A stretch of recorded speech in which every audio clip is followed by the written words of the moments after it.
We are in Naples for the 11th edition of the Med Dialogue, and I have again, let me say that, again, the great pleasure of welcoming Vali Nasr, Professor Vali Nasr, professor at Johns Hopkins University on Middle East Studies and International Affairs.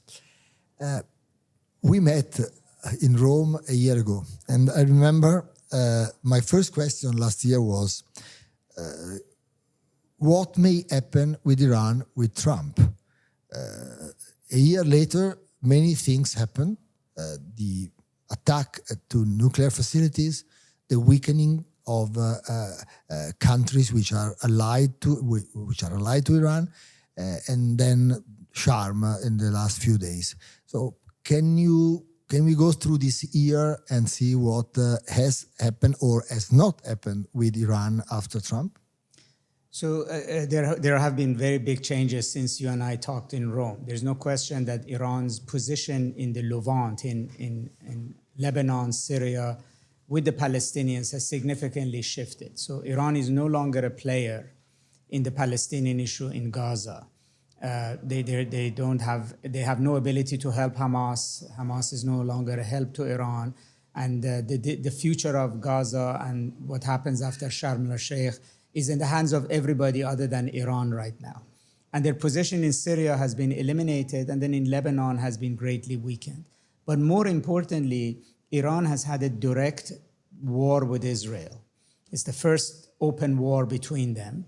And then also the United States has now bombed Iran very openly. So there's an open conflict with the United States as well. So these are very big changes. It has changed Iran's position in the region completely. You know, the strategy that Iran followed for projecting power, for defending itself, for containing US pressure, have all collapsed. So Iran is in a weaker position in terms of the region and in terms of the United States. And for Iran, it has had a positive side, which is that it made it easier to build relations with the Arab world because they don't see Iran as much of a threat anymore. So better relations with Saudi Arabia, Qatar, Egypt, Jordan, etc. What hasn't changed is that Israel's war on Iran and American bombing on Iran did not resolve the Iranian issue. It changed the balance of power in approaching it. In other words, Iran's nuclear program is still an issue. It's not the same issue it was before, but it hasn't been resolved. Israel's attack on Iran weakened the Islamic Republic, but did not overthrow it. And in fact, Iran did retaliate with missiles against Israel, which is an issue of concern.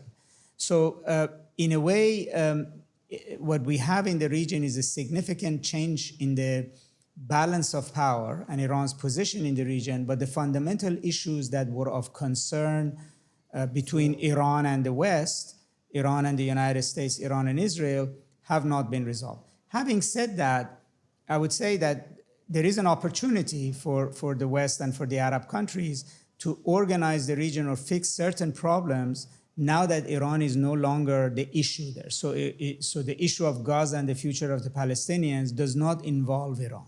Iran is no longer necessarily the spoiler in this. So there is an opportunity to shape Gaza, West Bank, Syria, and even Lebanon to a great extent, given that Iran is not the dominant force over there.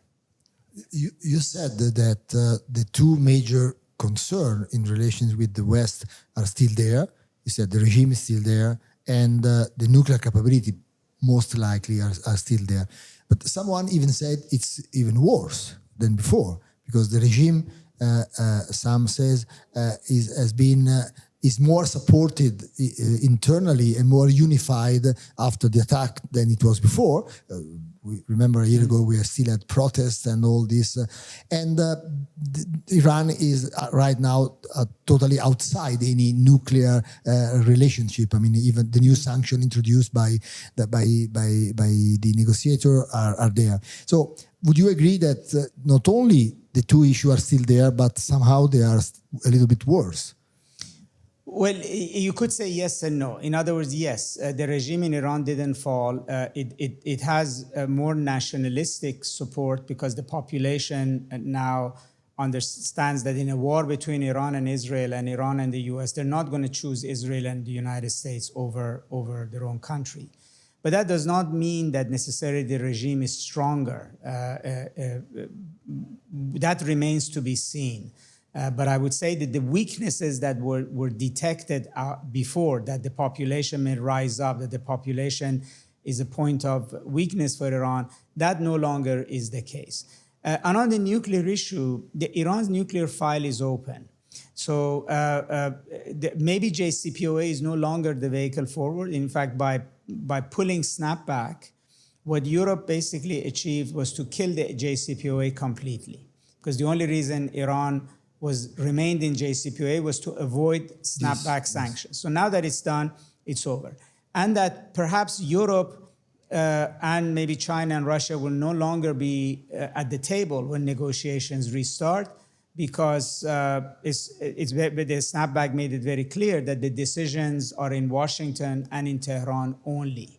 And whatever the Iranians and the Europeans could agree or not agree in New York or in conversations before, or what Iran and IAEA would agree or not agree, is immaterial to what Washington thinks. And Washington wanted snapback to be reimposed, and it was Washington's decision to actually try to resolve Iran's nuclear program by bombing the nuclear sites. So whatever path forward there is with nuclear negotiations is now going to be in a completely new framework.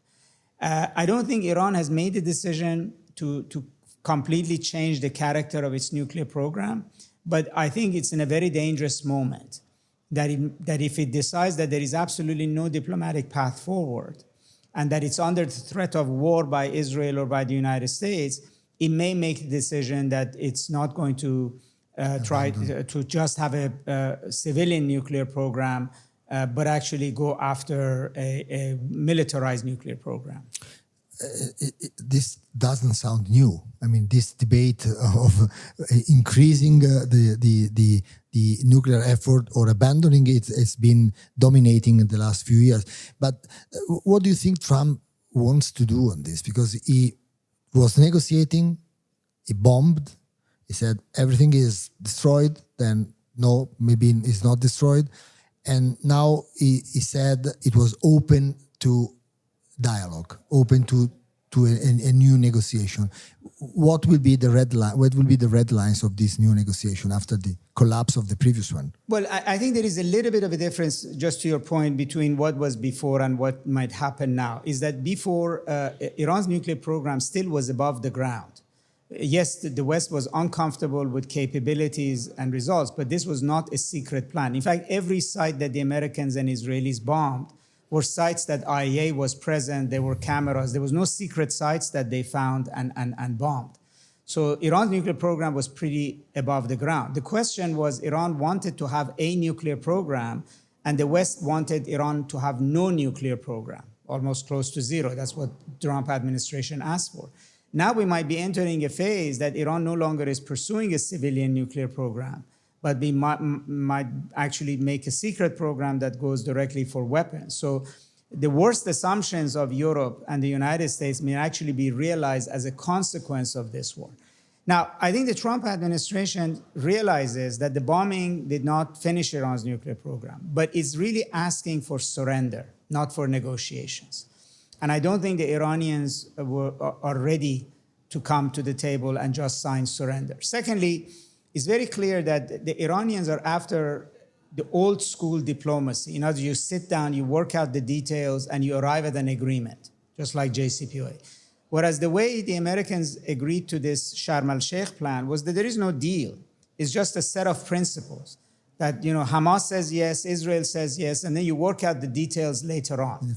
And that's probably what Trump wants for Iran. It's a 5-point plan, 10-point plan that basically is very vague, that Iranians in principle say, yes, we agree to not enriching, yes, we agree to this, yes, we agree to that, and Americans say, yes, we agree to lifting sanctions, but it's not the 159 pages of that JCPOA was. So there is, I think, a great gap between them in terms of approaching the deal.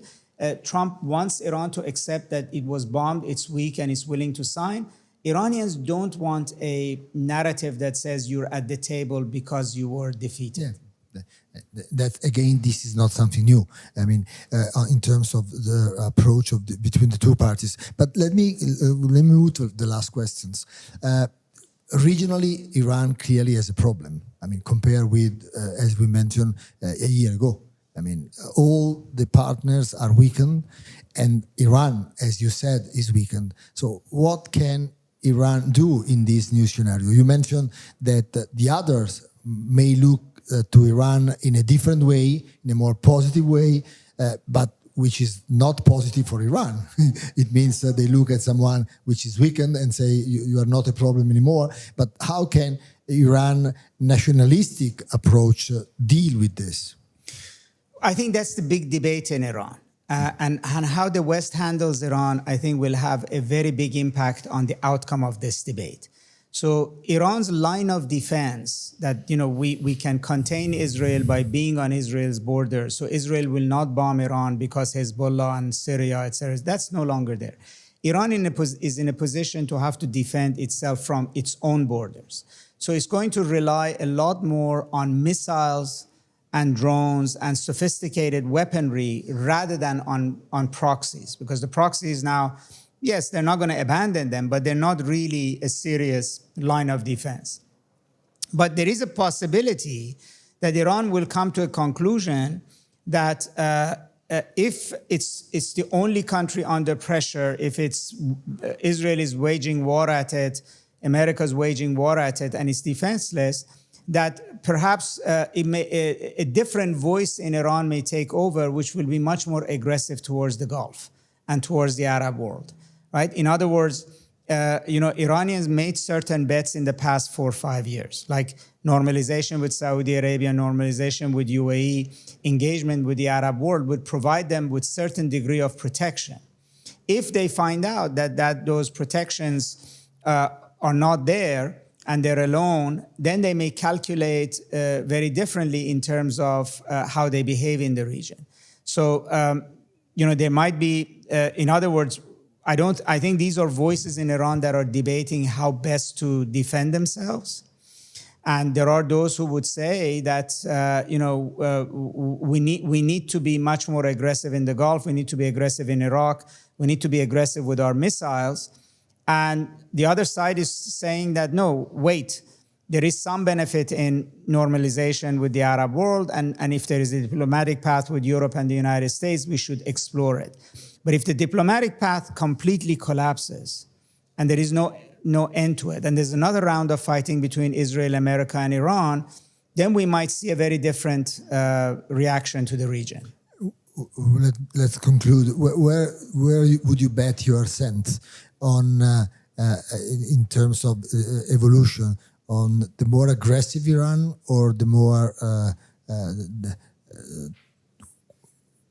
defensive Iran?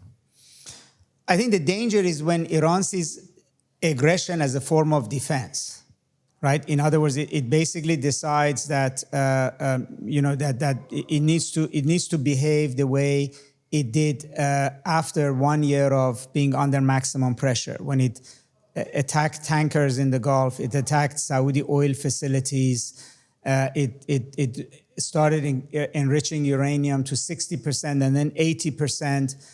It attacked tanker ships. So then it hasn't been doing those sorts of things recently, even in response to Israeli missiles hitting Iran, even in response to American attack on Iran, it has not acted that way. So the question for Iran right now, the fundamental question is, how do we defend ourselves, right? Can we defend ourselves only from within our borders? Can a deal with America be a line of defense? Like if we have a deal, then there is no more war. If the answer to these are no, then you either surrender or you may go to an option that so far you have not used, which is we build a bomb and at the same time we become much more aggressive.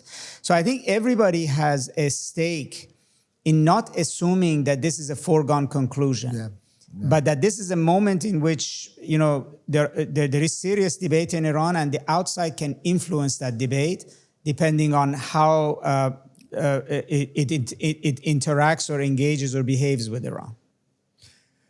Thank you. Thank you, you. Vali, and see you next year in Rome, Naples, who knows. Yes. Thank Look you very forward much to the next to the match. 12th edition. Indeed. Thank you very much.